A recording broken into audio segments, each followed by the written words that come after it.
In this video, I will show you how to update Facebook Messenger on Android. Firstly, go on that Play Store selection which is on your phone. Then on your upper side on that search box, just tap on it and simply type for Messenger. Tap on Messenger, go on that selection. And now if you don't have the latest version of Messenger, you're gonna be available to tap right here on button called update. But as you can see, I have a green light section which is called open.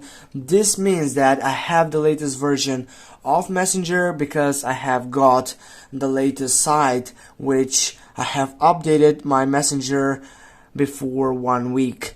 Now, as I said, if you don't have it, you need to get it right here. When you take over, you're gonna wait to get verified by Play Protect, which is the most safest way to get download, to reinstall, or to simplify, add or share something like here.